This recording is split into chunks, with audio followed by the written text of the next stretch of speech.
Bienvenue dans cette vidéo de présentation d'une fonctionnalité Auxiva. Aujourd'hui, nous allons voir comment nous pouvons accéder aux données de votre ERP Sage au travers de l'interface Auxiva avec une liaison en temps réel vers le système d'information de gestion de l'entreprise. Donc pour voir un petit peu comment les choses se passent, on va pouvoir accéder ici à la société Cislure.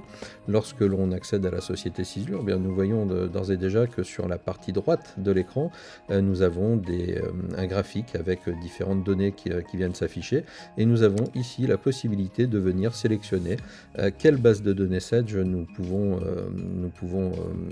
sur laquelle nous pouvons nous connecter, de façon à voir quel est le chiffre d'affaires généré au niveau de la facturation Sage. Donc on voit que nous avons ici deux bases de données connectées, puisque pour mémoire, en fait, notre connecteur peut indifféremment travailler avec une base de données Sage connectée ou plusieurs bases, 2, 3, 4, 5, voire plus. Donc tout simplement, pour accéder aux données de facturation sur la société Bijou, eh bien, je viens me connecter ici sur Bijou. J'ai donc en temps réel une information qui vient s'implémenter ici et je peux cliquer pour avoir le détail, sachant que le détail des données qui m'est présenté peut être également exporté si on souhaite faire des tableaux sous Excel directement avec cet outil-là. Ensuite, j'ai la possibilité ici, au travers de l'onglet Info ERP, de venir consulter les documents en cours qui sont présents dans la GESCOM.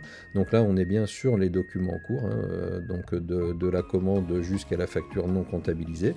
Et lorsque je sélectionne une ligne d'en-tête, eh bien, j'ai ensuite le détail qui vient s'afficher dans la partie droite.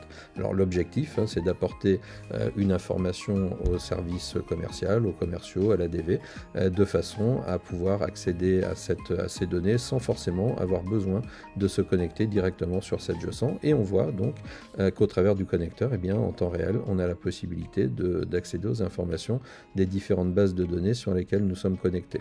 Alors, c'est un point important.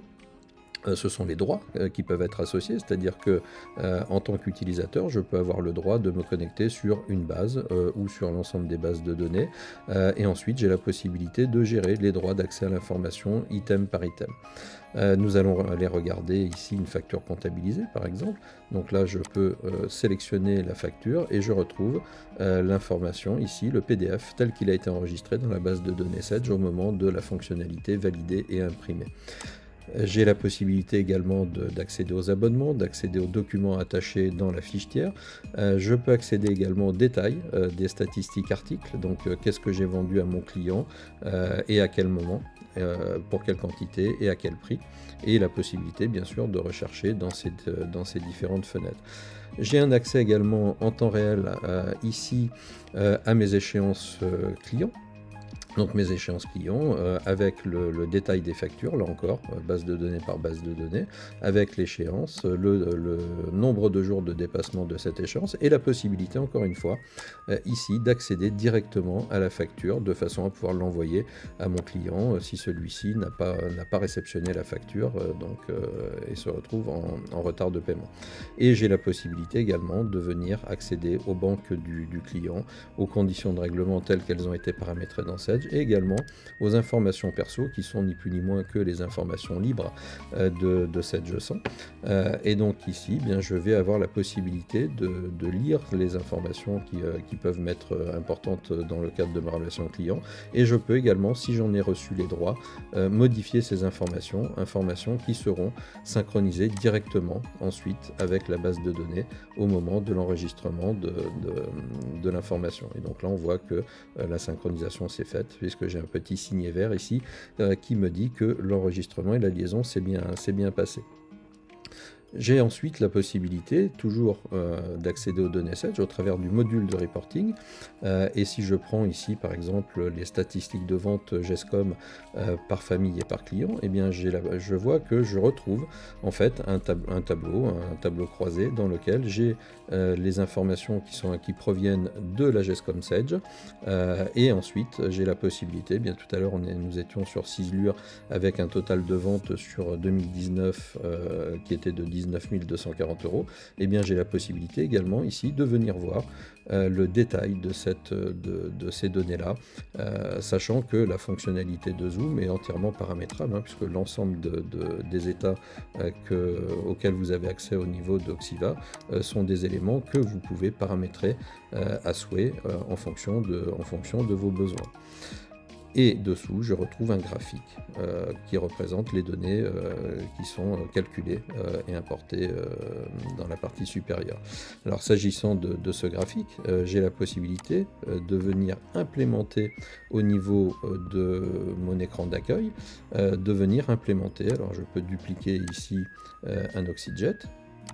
Mon OxyJet, je vais par exemple le positionner ici. Et ce que je vais faire, je vais aller tout simplement paramétrer le graphique que je souhaite récupérer. Et donc là, j'ai mon graphique de vente par famille et par client, donc sous forme d'histogramme.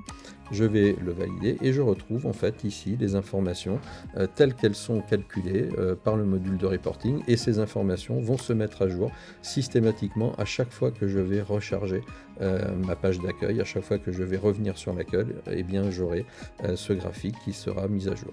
Donc voilà pour cette fonctionnalité de liaison avec Sedge. Alors, dans le cadre de la liaison avec Sedge, il y a énormément de choses supplémentaires. Là, simplement, ce que j'ai souhaité vous montrer, ce sont les données qui sont accessibles directement pour comprendre la relation client et pour permettre au service commercial ou aux utilisateurs d'Oxiva d'avoir ces informations sans forcément avoir besoin de se connecter à Sedge 100. Si vous souhaitez rester informé et recevoir les différentes trucs et astuces que nous pouvons publier régulièrement, je vous invite à vous abonner à notre chaîne YouTube et je vous remercie d'utiliser Oxiva au quotidien. Au revoir.